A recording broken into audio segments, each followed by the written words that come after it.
Carbros USA, yeah!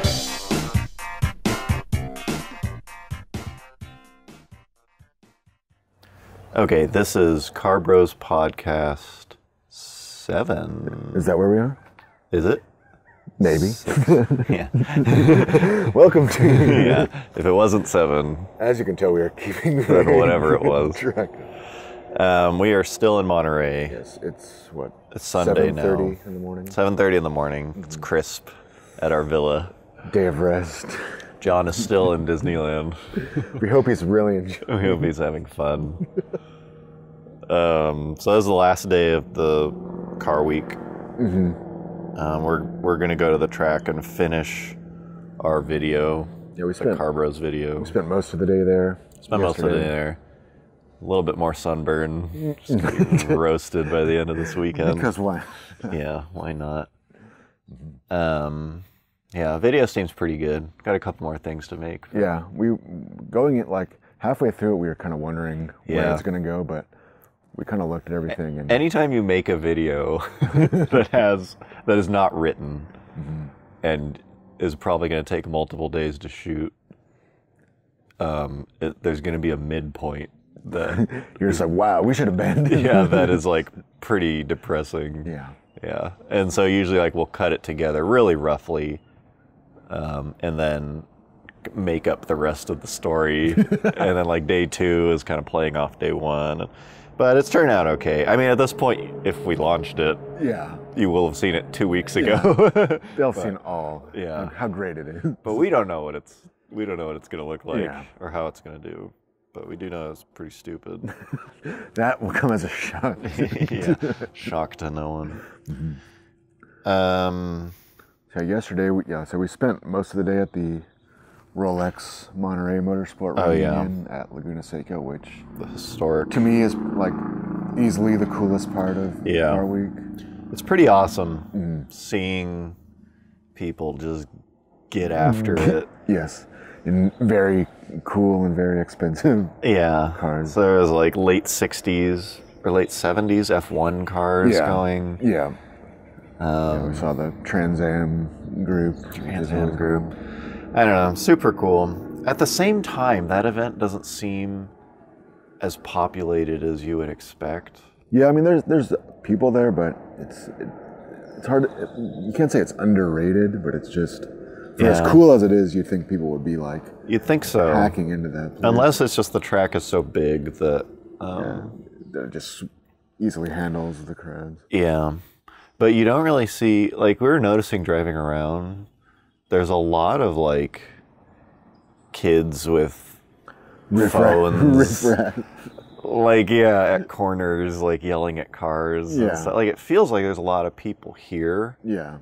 But then not those kinds of people at the track, maybe. Yeah, I think there's like a bunch of different kinds of people that come to this. This event really caters to all. Yes. Yeah, it's like if you're just into like supercar spotting. Yeah, there's that whole like exotics on Cannery Row, which in all the years I've come here, I've never been there once. Yeah. Just because I don't know, I feel like you see exotics wherever you go here. Yeah. Exotics don't do a ton for me. Right. Driving them is one thing, but like just seeing them. Yeah, it's kind of a park. They're neat. It's kind of an empty. But or maybe it's because like once you see it once, they're all kind of like there's an F40 there. You got to see it again. It's like I've checked one out. Yeah. You know, 10 years ago or whatever. True. Yeah. I would never pass up the opportunity to drive anything. Right. But to see them. Yeah, especially like crowding with a bunch of people to see other people like show them off. Yeah. One weird thing about thing. Our next video. Journalists hate this. One weird trick to Laguna Seca. I find it interesting when you have a bunch of different cars parked together. It does something to you about your perception of those cars. Like if you see a McLaren in everyday life, you'd probably stop and check it out. Right. You know, but at this kind of thing, you get so saturated. We've seen like how many of them pass. We didn't even look. We walk. I mean, Yeah. there are 5 720Ss from the walk from your car to where you're trying to go. Right. You know, like parked wherever. Yeah. I'm not saying it's not an awesome car, but it's just like being here and being so saturated. Yeah. Overwhelming. Excuse me. Yeah, there's something weird about it. And when I noticed this, there was a Z8 parked next to Focus RS. a Focus RX, RS, and then like, you know, some GTRs or something. Yeah. And it's just like, what it does is it just presents the car as is. And a car as is like some sheet metal, Right. you know, Tires. windshield, rims, Yeah. whatever. It's just like, here's the car. Yeah. And it strips away any of the like story Praise. of the car. Yeah. Yeah, any of the surrounding kind of made up, all the parts that people make up, Yeah. basically. Right. This car represents the narrative. blank. Like when you see an E30 M3 parked at Laguna Seca in the dirt, Yeah. you know, in just like lot 6, and it's like, oh yeah, E30 M3. It's just a 3 Series. When you're walking past, it doesn't have any of the, like, this is the best handling chassis of, you know, all of the hype that drove those cars from $10,000 up to 50 or 100 is gone in that moment. And so it's an interesting feeling to walk past a bunch of stuff. Yeah, because if you were just like from somewhere else, you would have no idea which one is really expensive and which one. Yeah, it reminds you of like when you're with someone who doesn't know anything about cars. You're like, oh, dude, this is really rare. And you're trying to tell them. Yeah. And it's like, you are excited about it. But to them, it's like, oh, that's cool. Their thought is probably like, that's so cool that you're into this, you know? I feel good for you. They're not going to end up liking the car anymore because after you told like, wow, okay, I'm on board and like, I love this thing. And that kind of got us into the whole thing about how, I mean, most of collector car, enthusiast cars, all based on how much they've been kind of topped up. It's the story of the car. Right. Like, it's initially released and it's whatever. Right. And then there's, and people kind of talk about like the stages of depreciation and appreciation. Yeah. Like it follows this, they kind of do follow this trend, most of them, where it's like they dip and then they start to come back up at like 10, 15, 20 years. And the thing that makes them start to come up is the story. It's almost like man, back in high school, I was so strong. You know, it's like there's something about, and I think the timing has to do. Yeah, I think the timing has to do with human memory. Yeah. At like 15 to 20 years is when like memory starts getting fuzzy, and you can rewrite it. And like the group rewrites the story of the car. Right. Because like E30 M3 was always neat. Yeah. But in the last 10 years, it's become like this icon. Yeah, I remember like 2005-ish. I knew a couple guys that had them that just like, yeah, this is what I'd take to autocross and like beat on. And it was like, I paid $12,000 for it. It was a lot of money, but I paid $12,000. At 15 years old, the car is worth its function. Yeah. How competitive is this thing at autocross? Yeah. Like, how fast is it? That kind of stuff. And it's at max depreciation around then because it's lame compared to new stuff generally. New stuff has gotten so much better. And so it's like you're going 15 years old because it's cheaper. Yeah. Or like whatever, it's a platform or whatever. And then the stories start. Yeah. And it's like, oh, those were... The romance. Oh, those were all these things. Yeah, and it starts to take on a new life. Yeah. And by owning it, you get to claim that identity. Mm-hmm. You get to claim all that stuff. Because last night, I guess, or this morning, that Ferrari 250 GTO sold for $48 million bucks, which was some record. Right. And it's like that's that taken to the thing is, an extreme. Even with those cars, I mean, like at the auctions, you can have two identical cars, but one is like has all this history behind it. Yeah. Which, I mean, doesn't obviously add anything physically to the car, but in a way, those are almost like a whole nother level of. It's very extreme. And maybe it's a little different, but I think not. It's like, still. It's like if this car like ran at Le Mans or ran at Sebring or whatever, that will make it worth that much more than one that hadn't. Yeah. Even if the two cars were built in the same place. It's fascinating to me though. They're like, this is expected to sell for 50 million, and it does. Yeah. It's like, how can you predict the value that accurately? Like, if you want it, why wouldn't you pay 100 million? Yeah. Or why would you pay? You know, where it's like people are like, oh, I was told this one thing is worth this much. That's like, why. I'll bid to exactly that much within like 5%. That's true. Of what people say. So it's, I don't know, the whole value of cars thing, like the spotlight is really on it here. Yeah. I feel, I don't know why, but it does something. It does something a little different. Because a Z8, especially like in a dirt field, dusty, it's like you'd have a hard time saying why they're still worth $200,000 or $300,000 for a nice one. It doesn't. Yeah, it looks cool. They're cool cars, but they're just. Oh, right. This was like BMW's attempt at a fashionable car in the early 2000s. Right. When you strip away everything else, that's what it is. Yeah. With like a V8 that's like it was cool at the time, but it's whatever today. Like it's really weird. It is interesting. It's weird to see. Yeah. That's kind of similar to, I don't know why this made me think of it, but it's almost like when you go to the junkyard and you're like rolling around in the junkyard like looking for whatever and just disrespecting cars in general. Treating them as carcasses to be you're just stripped like, from. Oh, I need to lay on the ground, like let me just like brutally rip the back seat out of this car and lay on it. Yes. And you're just like shredding dashboards to get to the heater covered in or dirt. whatever. Like everything's just kind of gross. You're digging through cadavers. Yeah. And it's just like, oh, I need that sensor that's behind the like air conditioning controls. Like just give me that.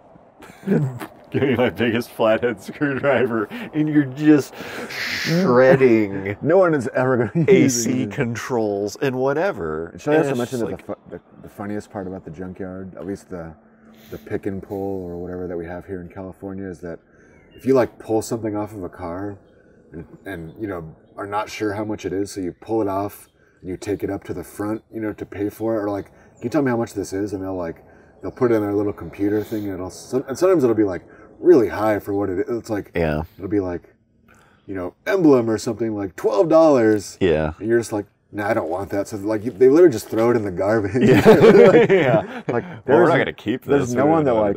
There's nobody in charge of like bringing the parts back anywhere. He goes back and installs it. It's like back on the Accord. He like installs the alternator. It's like if for whatever reason you do not buy it at the gate, they throw it away. That part just goes in the garbage. It goes into the garbage. Yeah, which is awesome. Yeah, and so it's like. You destroy cars because they're essentially worth nothing. Yeah. But then you go back to your car in the parking lot. Like I got it. And you like sit in your car. Your feet are all dirty. Yeah. And your car feels like shit. Yeah. You know, it's like whatever you drove there comes down several. For a half hour after you leave your car. Because what's the difference? Yeah. What's the difference between the car that was in the junkyard that was like an 87 whatever thing, Mercury, Capri, whatever, Fox body. Yeah. What's the difference between that, an E30 M3, which is the same vintage or whatever. And there's actual like regular E30s like in the junkyard. And there are you'll see 3 Series in there. So it's fascinating, the value of cars, because at a certain point it is all not 100%, but like so divorced from the functional value of that car. And it's like in some ways that's why it's difficult to predict the value of them in the future. 'Cause it's all based on emotion. Because you don't know what kind of story. Right. You don't know what kind of story they're going to tell about that car. Because E30 M3 is a good example. Because for a while I was like, why would you get that instead of an E36? Mm-hmm. Like it's slower. Yeah. It's a worse car in pretty much every way. But now E36 is like, oh no, those were cheap. The story is like, they cheaped out on that one. They're like, the E30 is like the special one. So I don't know. That's a weird experience when you walk around among so many special parked together cars. And you'll see something. The other neat part about that is when you see something that's like just should be cool. Like we saw a Ferrari 360 Spider. And so it's like 2002 360 convertible where you're just like, ugh. You know? Wasn't it like navy blue with a navy blue top? Yeah, it's just like, like you can just see the value plummeting on that thing. Like it just does nothing for you. And those cars also have those weird like multi-piece wheels that like, oh yeah, they look aftermarket. They're probably expensive, but they look like they look like something from like the Tenzo R. Yeah, you have to remind yourself that like it's actually 3-piece or 2-piece, and not like those aren't like plastic rivets because they look identical. But just like the way they look is just like it's just early 2000s tacky or whatever. Yeah, but a lot of them are. You know, it's like a lot of stuff that ends up being valuable is. And at one point, a 250 GTO was. Yeah. You know, like that's what's crazy too, is something that is now the most expensive car in the world. Yeah. At one point was like, not trash. Yeah. But like 10 years ago, you probably could have bought that same car for like $2 million. 10 years ago, it was probably a couple million. Yeah. 20 years ago, it was probably like $500,000. Yeah.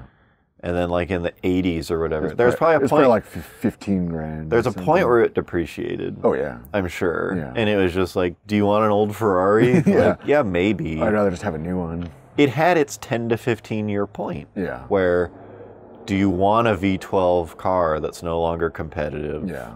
It kind of went like. Yeah, it's like if they certain ones will hit this asymptote, this exponential rise. Yeah. But yeah, it's fascinating, the value of stuff and the people who at that level bid on them. So we were walking around the Quail, I heard a couple guys. There's a certain brand of like rich guy, and I don't know if they're actually wealthy or not, because at that level it's hard to tell. Right. Because everyone is. You can appear. The ones who actually have money, my guess is you don't notice them. Yeah. Like there's people who have money and like to show off. And there's people who have a lot of money and do not like to show off. Right. So you wouldn't know. Right. But then there's this brand who, I don't know which camp they fall into, but it's just they want you to know. Salmon shorts, loafers, and smoking a cigar. They always have a cigar in public, lit, and they're smoking it. Like, if you think a vape is annoying, cigar. Yeah. Walking around with a cigar. Anyways, it's a certain brand of dude who's just like, and the worst part is you can tell because they're looking around to see if anyone's looking at them. Do you want me to tell you about my cigar? Does anyone notice? Anyone into cigars? They're putting out the vibe to bring in their bros. So it's like, I mean, whatever. Especially it's like, it's the Quail. Be who you want to be. But I walked past a few of them and I heard them say like, what are these worth? Like 1 million, 1.2? Like, no, like they're going down. He's like, oh, they leveled out. And it's just like pure money. It's just like a gambling thing to them. And it made me realize like that's why you can have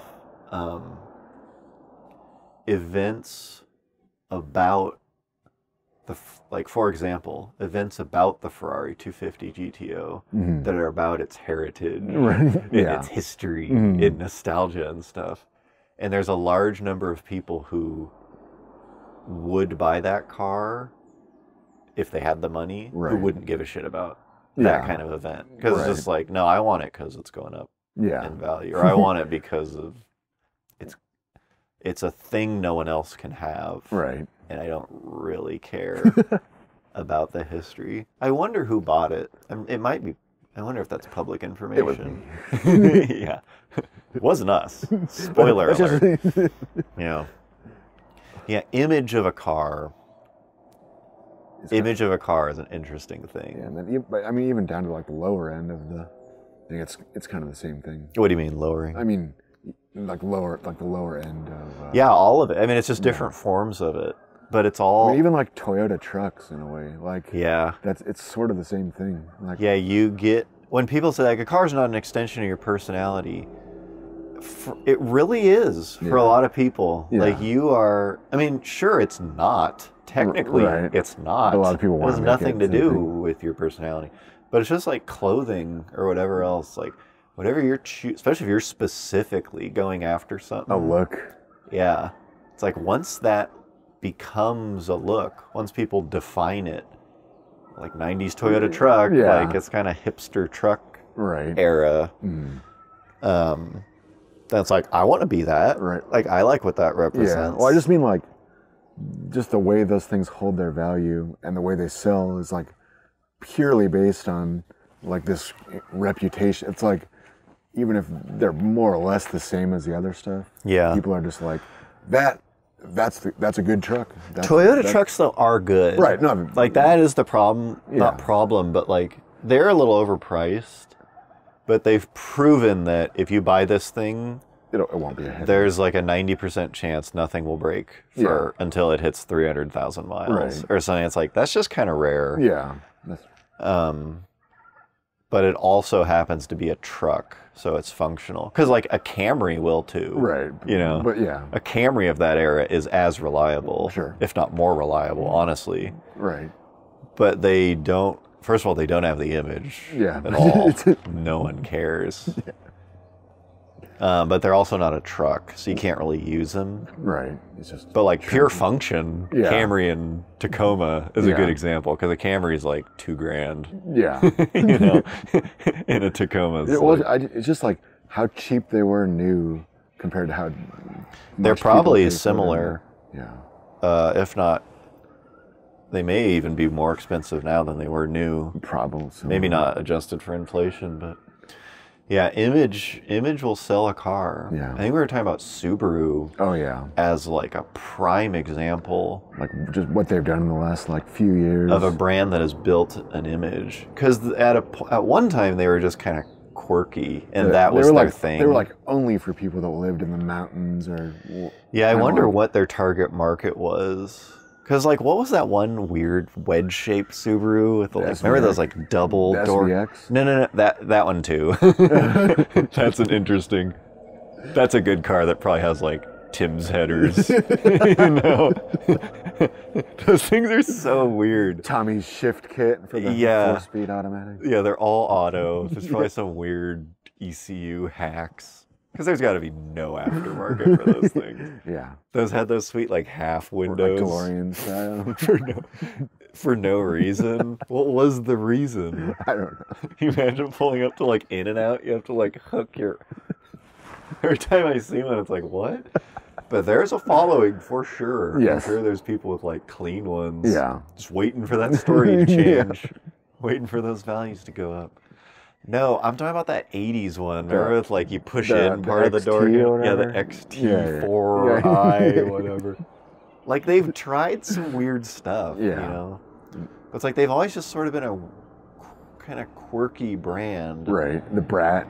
And then they legitimately went after, like, lesbians. Yeah, with did they actually do that? Yeah, I think that wasn't... I hope. Otherwise, I'm about to sound real bad. But I think they actually discovered, like, in the early 2000s. Remember when, like, gay and talking about being gay was edgy? Like, Mad About You and Friends and Simpsons. Like, when they were all kind of, like, broaching that subject softly in the 90s. Like, it was, like, pretty taboo and risque to even talk about it on primetime TV. I think their... market research showed them that, like, there's a certain brand of lesbian that's just, like, super outdoorsy. Yeah. Like, I have a few lesbian friends, and they like to play a game called Gay or Outdoorsy, where, like, you spot a girl, and it's like, because you don't know, because, like, that's just a certain brand. But it's like, who actually uses our cars to, like, go be active and stuff? And lesbians were an underrepresented they were there. niche, and so they went after them with the Baja. Yeah, I think that's what that thing was for. And I think it was gay women. I think I'm not sure, but it was like they started with this weird, tiny niche that they could exploit. Yeah. And then that image, like, leave it to those girls to be on the cutting edge, because that is now such a hot flavor of like, I'm outdoorsy. Yes. You know, beard, rolled up flannel sleeves. I like dogs. I have a dog. I just throw my dog in the back. My dog is a very important part of my life. I drive on fire roads. But it's like, that's totally their image now. It's like, if you have a Subaru, you do fun things. You like to get out and do things. You're an adventurer. You're an adventurer. But it's like, we were talking about it because it's like, their cars in general kind of suck. Yeah, like they're okay for... They're fine. Especially their engines in particular. Their engines are just like gutless. Really behind the times. They're like, super antiquated. Yeah. They're not that reliable either. They might be like short term. They're definitely not like easy to work on. They're not easy to work on. Yeah. Maybe I'm just not up to speed, but like, it seems like a lot of them have head gasket problems. Maybe that's just one or two models. I know for sure the older ones did. I don't know about the... Yeah, where it's like legitimate problems with these things. But they've nailed the brand image of outdoorsy and adventurous and like active. And then whatever the WRX has morphed into. Yeah. Because when the WRX first came here, it was like, I remember that was one of, if not the first new car that came out that like was fresh in the performance segment. It was like 02 or 03. Right, yeah. And at that time, there was like nothing. Yeah. There was like Corvette. The Camaro had died. Yeah. Right? Right. And then the Mustang... The Mustang was still there, but like in 05 or something, it went retro. Yeah. Like it sort of just like lost its way. It was like, well, maybe like old guys will buy it. Right. You know, like they just went retro. And there just weren't any other... Yeah, it was very unique. There weren't any other like cheap performance cars. And so the WRX, when it first came out, was like, finally, like here's something new. Yeah. It was kind of marking the beginning of a new era. Really, it was. It did kind of signal the beginning of a new era. Yeah. Where early 2000s marked the end of one. Because 90s was like all the Japanese performance stuff. Yeah. Early 90s was a boom. Right. And you had all the like big ones. Yeah. 3000 GT and all the Super NSX, 300ZX. And then they kind of died. Yeah. In the late 90s when like SUVs started. Yeah, picking up. Well, yeah, they're all pretty expensive too. And they got really expensive, but then they died. And then WRX came back, and so but then now WRX is like it's like a subculture. Yeah, just Subarus have turned into Subi.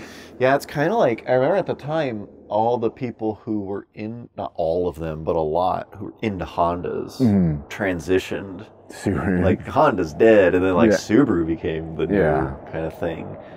And those people built the image that it is today. Yeah. And kids who come into it today are joining. And that's why like the WRX and STI are cool, but they haven't really done much to them like since. Yeah. They have not changed that car. No. And they're still, I wonder how they're selling.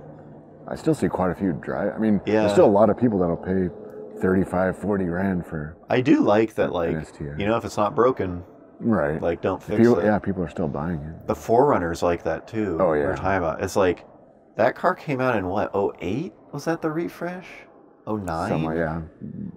10 years ago. Or it's been a long time. That thing is old. And before I bought mine, I have a 99.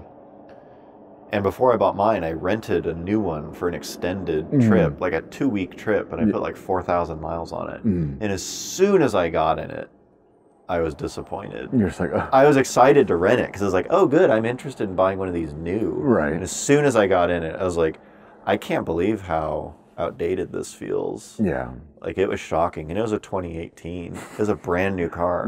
No, you have to turn a key to start it. And it's not cheap either. They're kind of cheap for what they are, but it's not dirt cheap. Right. I mean, it's like, to get one pretty loaded on a good deal, forget about a TRD Pro. Yeah. But, like, you can find a decent deal for one. You're still going to pay mid-30s. Right. You know, it's like, that's kind of cheap. but not really. Yeah. But it's like, I got in it and I was like, this is pathetic. Yeah. And the interior materials are pretty weak. Like, they scratch super easy. Oh, yeah. Like, I don't think that stuff's going to hold up very well. But they are selling in record numbers. Yeah, it just goes up. And it's going up yeah. every year. It's as going up. the design gets older. As the design gets older, it goes up. And it's like, why would you change it? Yeah. You know, what incentive do they You're have? giving them very little incentive. And I mean, it's one of those cars where if you buy this thing, if you can put up with the way it drives, Yeah. which they are pretty good off-road. Once you get that thing off-road, that's the thing. It's like, it immediately makes sense once you're off pavement. Then it's like, oh, this is pretty nice. That's the reason why a lot of people buy them, even if they're not. But they're not. They're probably not going to. That might be another, like, I do activities kind of thing. Yeah. Because if you just need an SUV, there are way better options. Yeah. Far better. Anything unibody is going to drive so much better. Right. Before that, I rented a Jeep Grand Cherokee, a new one, a V6. And it's like, I was shocked how good that thing was. Yeah. Because my perception of Chrysler Not great. and Jeep was just like, this thing's going to be kind of lame. It's like, wow, this is actually like phenomenal. And then going from that into the 4Runner, it's like, this isn't even remotely competitive. Yeah. This is super bad. Like a 5-speed transmission. It still does, right? Yeah. It still does, yeah. Versus, I think the Grand Cherokee had like 8. Yeah, the ZF. And just like way better programming. And just like that motor was way more modern. It's just everything about it. And all the tech and all that. But it's like, You wouldn't think it's a vehicle. It's like record breaking. You would not think so. And yet here we are. They're selling more and more of them every Shows year. don't ever listen to anything. Certainly don't listen to us, 'cause we don't know. But like, yeah, it's weird. And I don't know if that's a perception thing or what. That one's got some function though, because like if you just need a car, Yeah. you can put up with how it drives and all that stuff. Those will go 300,000 miles, 200,000 without needing anything but oil changes and like tires and brakes, maybe not even brakes, like, depending on how you drive. Right. But it's like, yeah, that's pretty crazy. But again, I'm sure the perception helps. Because I don't know that, like, no one, who keeps a car for 20 years? Not that many. I think a lot of people like to think they are. That's, when they it's like, when people are like, oh, that thing's going to be in the shop in 10 years. Like, nobody, look at the numbers. Yeah. Why does everyone talk about 10-year-old reliability of a car? I think that's a lot of old people that, I mean, like, most of the younger people haven't even been driving long enough. Literally haven't been on the road that long.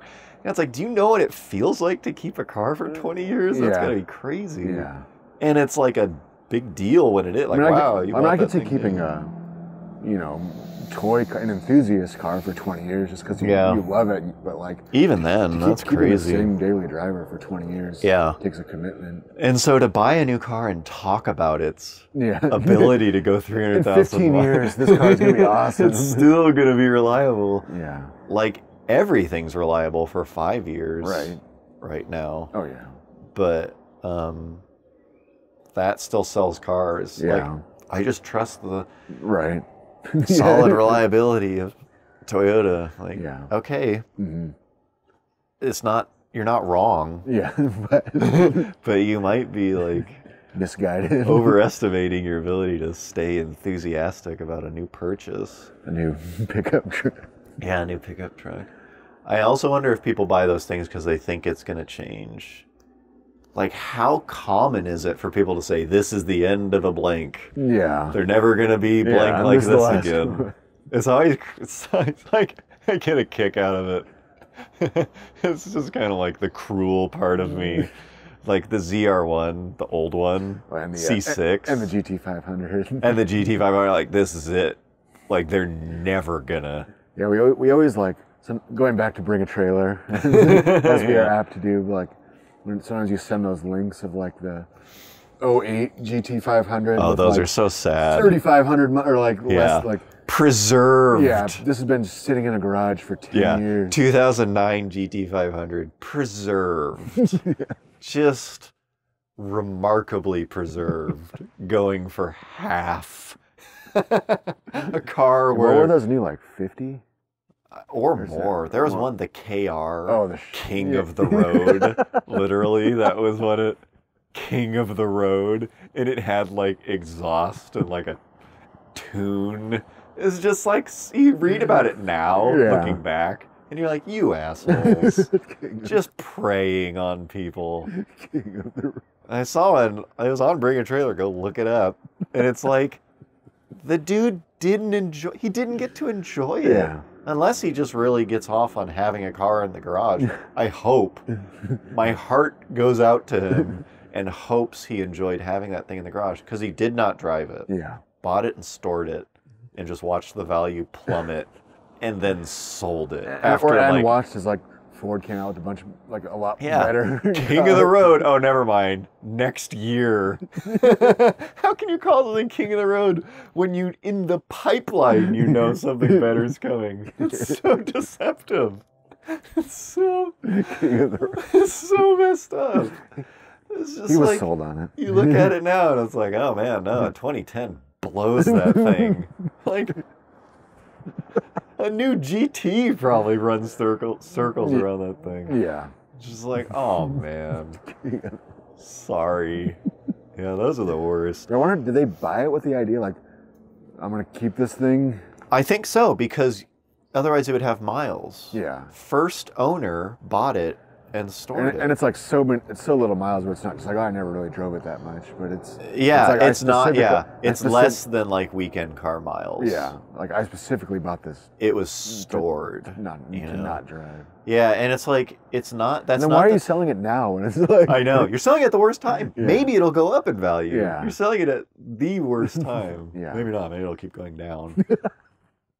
But yeah, like that's a good point. Like in 30 years, this thing will be worth a bunch. Like, oh, never mind, I only made it 10. Yeah, time to bail out. I'm going to bail at the worst. I'm going to take like a 20 grand loss. Buy high and sell low. Well, at least I got to enjoy it. At least I got to stare at it while people like made fun of me. Telling me I was going to do exactly what I'm doing. Yeah, the ZR1 was like that too. Because it was like, man, big engine, supercharged V8, Magna Ride in a vet. The C6. They are never going to make something like this. 120 grand with them, and they're selling them also with a markup. And people were going nuts because it was like, this is it. Yeah. Better get it now because it's never coming. And then the C7 Z06 is that exact car. Yeah, better. That exact formula. Yeah. But better. Yeah. But better. The only thing not better about those, I still prefer the C6 ZR1. I think that's a badass car. It looks better. It looks better. It's got a ton of presence. It's just like, to me, that is still kind of the king of the road. Like, you see one of those, it's just like, hell yeah. Yeah. They're pretty cheap right now, too. But the C7s, I don't know if they fixed it. The overheating problem. Oh, on the track. They overheat, and then they were like, okay, and I think they like did something about it. Tweaked it. Yeah, but I don't totally remember, but I kind of remember them saying like, no, it's the design. Right. Of like cooling the bumper. Yeah. You know, it was like, we're not moving enough air. Yeah. And I remember someone saying like the Camaros and Cadillac CTSV don't have that problem because it's just a physical the design dimension. Is different. Of the cross section of the front, and I think that's why the ZR1 kind of looks a little, the new ZR1. Because they have like big mass. I think it looks kind of weird. Yeah. Like that look doesn't do a lot for me. But my guess is they had to just open it up to get more air because the ZR1 probably doesn't have that issue. Speaking of that, we saw at the Quail. I forget the name. I'm sorry. The company that like had Corvettes converted to electric. I think it was a C7 Z06. Yeah, but it's electric. Yeah, I didn't read a ton about it. Yeah, I think it's full electric. I never heard anything about that before. Which seems like a very weird. Like, why? I don't know how much those things are, but I'm guessing they're not. Probably a lot. Probably more than a Z06. It's probably more than a Z06 and a Tesla, like combined. Yeah. I don't know, but it's like, hey, do you want all the?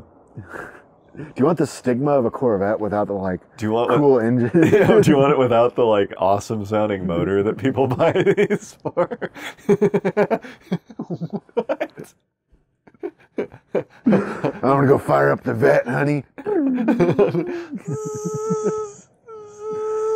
That kind of reminds me that people always do like the dumbest things to Corvettes. You know, they have those like C5s or C6s that are like restyled to look like a 50s. Oh yeah, like that's right. Like the scallop thing on. Like, yeah. Why? Yeah. Why would you buy it? Like, I think Corvette buyers, some of them, people joke like it's an old guy, and a lot of times it is. Yeah. Like it's not uncommon for people to just like have a C7 and like start it and take it around the block. Yeah. And like that's it. And like whatever, you know, there's no wrong way to own a car. Mm-hmm. But like that is a large target market. Yeah. And so I wonder if like they're just also kind of susceptible to sort of goofy stuff like that. Like you can sell 20 of them. Yeah. is enough dudes. And those are the guys with money too. Like old people have more money. They've just been around longer. Right. They've accumulated, hopefully. They've accumulated some money and like they're looking to feel good about themselves. You know? Yeah. What else have they got to live for? What else you got going on? Some of them, I'm sure. Yeah. So like, yeah, maybe that's why. It just seems, so weird. If you can, there were a lot of people looking at them. Like, just, I think part the of electric ones? Yeah, just kind of out of the... Yeah, it's like, different. It'll draw a crowd. Yeah. It's like that's like a clickbait thumbnail. Like, in real, go look at it. In real life. You know? Yeah, that's real life clickbait. That's what I want to plop down. I love Corvettes. Yeah, hold on. I hate engines. I had a deposit on a ZR1. Yeah, I love Corvettes, but I hate good-sounding motors. I like everything about the Corvette except for the motor. That is your target market, I guess. That's like the opposite. Yeah. Yeah. I love the image and the practicality. Yeah. I hate the engine. Yeah. I mean, all this stuff is image. Yeah. Again, it's like if you can convince someone that they're going to feel a certain way when they buy a certain thing, they'll go for it. They'll spend however much. Image and the promise of making more money. Those are probably that's probably like the two biggest factors that motivate humans. Whether it's a Subaru Forester or a Ferrari GTO. Whether it's a Subaru Forester or a Ferrari GTO. Yeah. Like that probably sums up what we've been talking about. It's like image and more money. Yeah. Between that Venn diagram. You'll find everything. That's a shitload of people. Mm-hmm. Yeah. Well, so we're going to head to the track. Yeah, we're going to shoot a few more things. And we kind of like, after piecing together the video last night, we still didn't have an ending. Yeah. All day I was just like, how are we going to... And it's like the ideas are always like... Funny. It's just like, well, you could roll down that hill. You know, it's just like... Yeah. It's like, we have to end it with shock value, and then it'll be done. And so it's just like, oh, what if you like went in that porta potty and we kicked it over, or you know, it's just like so all you have to do is take off all of your clothes and roll down a huge run through the pits naked. It's like it's never a good ending. It's never like, oh, here's like a smart way to end it. And so we were watching the video last night. We're sort of piecing it together. We had an idea, so we're gonna go try to shoot that a couple more hours and then get on the road. Yeah. Overall fun. Get the hell out of here. Yeah, get the hell out of Dodge. Yeah. Good event though. No, it's been fun. So if you've never gone to Car Week, I recommend it. Do it. Yes. Do it. It's worth it. Yes. Even if it's just for a day. Yeah. But 2 days is probably fun. Yep. Yeah. Try to find some. It's probably not the cheapest thing in the world. Yeah. To experience, but it's. I don't think there's anything like it in the world where that many different things are going on in the same. It's like a giant buffet. It's like a Vegas buffet. Yeah. That's pretty like the closest way to describe it. Because like there's all sorts of stuff, and a lot of it's pretty good. Yeah. You know, it's not just like Sizzler. Right. Yeah. It's like, I guess the soup. The bread isn't bad. Yeah, bread. I'm regretting this. So yeah, give it a shot if you haven't. Probably and we will be back at some point. Yeah. Pretty soon. But Anywho, hope you enjoyed. Yep. All right. Hope you're rethinking the image that your car projects. Hope you're rethinking your life. Yeah. All right. At any rate, Yep. thanks for hanging out. See you again. Cool.